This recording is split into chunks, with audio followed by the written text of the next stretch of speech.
നമസ്കാരം. ഇന്ന് നമ്മൾ പരിചയപ്പെടാൻ പോകുന്നത് ഒരു പുസ്തകത്തെക്കുറിച്ചാണ്. പക്ഷേ ഇതങ്ങനെ ഒരു സാധാരണ പുസ്തകമൊന്നും അല്ല കേട്ടോ. ഇതൊരു രാജ്യത്തിന്റെ മുഴുവൻ തലവിധി തന്നെ മാറ്റിയെഴുതിയ ഒന്നാണ്. ഒരു ജനതയുടെ ഐഡന്റിറ്റി, ഒരു സാമ്രാജ്യത്തിന്റെ അധികാരം, ഇതെല്ലാം കെട്ടിപ്പടുത്ത ഒരു ഇതിഹാസ ഗ്രന്ഥം.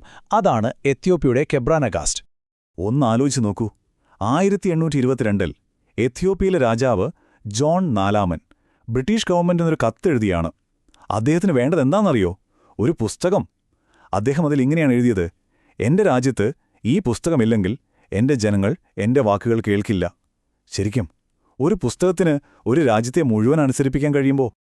അതെ, അത് തന്നെയാണ് നമ്മൾ ഇന്ന് അന്വേഷിക്കാൻ പോകുന്നത്. ഒരു രാജ്യത്തെ മുഴുവൻ കയ്യിലെടുക്കാൻ മാത്രം ശക്തിയുള്ള ആ പുസ്തകം ഏതാണ്? എന്താണതിന്റെ ഉള്ളിലെ രഹസ്യം? ശരി, നമുക്ക് നോക്കാം. ഓക്കെ, അപ്പം നമുക്ക് നേരെ ആ ഇതിഹാസത്തിന്റെ ഉള്ളിലേക്ക് തന്നെ പോകാം. ഈ കഥയുടെയെല്ലാം കേന്ദ്രത്തിൽ രണ്ട് അതിശക്തരായ ഭരണാധികാരികളുണ്ട്. ഒരു രാജ്ഞിയും പിന്നെ ഒരു രാജാവും. ആദ്യം തന്നെ നമുക്ക് നമ്മുടെ രാജ്ഞിയെ പരിചയപ്പെടാം. ഷേബയിലെ മാഗധ രാജ്ഞി. ജ്ഞാനം തേടി ഒരുപാട് യാത്രകൾ ചെയ്ത വളരെ പവർഫുള്ളായൊരു ഭരണാധികാരി. ഇനി മറ്റേ വശത്താരാണെന്നോ? സാക്ഷാൽ സോളമൻ രാജാവ്, ഇസ്രായേലിലെ രാജാവ്. അദ്ദേഹത്തിന്റെ അറിവിനെക്കുറിച്ചും ജ്ഞാനത്തെക്കുറിച്ചുമൊക്കെ എല്ലാവർക്കും അറിയാം.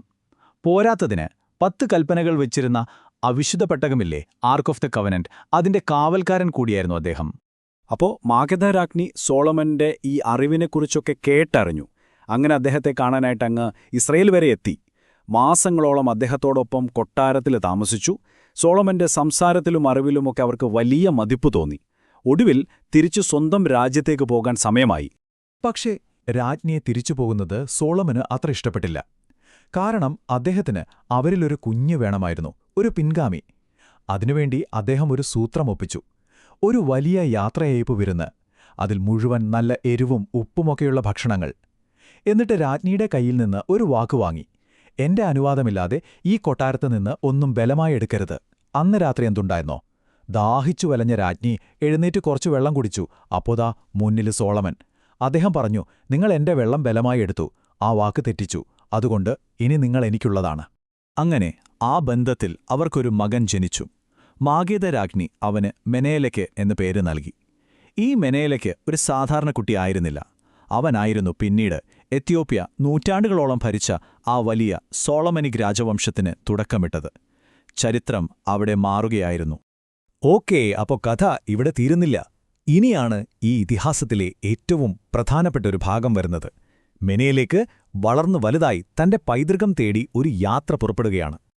അതെ, ചെറുപ്പക്കാരനായ മെനയിലേക്ക് തന്റെ അച്ഛനെ സോളമൻ രാജാവിനെ കാണാനായി ജെറുസലേമിലേക്ക് പോയി. ആ യാത്രയാണ് പിന്നീട് എല്ലാത്തിനും കാരണമായത്. അങ്ങനെ മെനയിലേക്ക് തിരികെ എത്യോപ്യയിലേക്ക് വരുമ്പോൾ കൂടെ ഇസ്രായേലിലെ കുറേ പ്രമാണിമാരുടെ മക്കളും ഉണ്ടായിരുന്നു. പക്ഷെ അവർക്കൊരു വലിയ വിഷമം. ദൈവത്തിന്റെ സാന്നിധ്യമുള്ള ആ വിശുദ്ധ പെട്ടകം, ആർക്ക് ഓഫ് ദ കവനന്റ്, അത് വിട്ട് എങ്ങനെ പോകും? അപ്പോഴാണ് കൂട്ടത്തിലുണ്ടായിരുന്ന പ്രധാന പുരോഹിതന്റെ മകൻ അസരിയാസ് ഒരു ഐഡിയ പറഞ്ഞത്. എന്താണെന്നോ? നമുക്ക് രഹസ്യമായി ഇതിന്റെ ഒരു ഡ്യൂപ്ലിക്കേറ്റ് ഉണ്ടാക്കാം, എന്നിട്ട് ഒറിജിനലുമായിട്ട് അത് തിരുമാറി വയ്ക്കാം. ശരിക്കും ഒരു സിനിമയെ വെല്ലുന്ന പ്ലാൻ.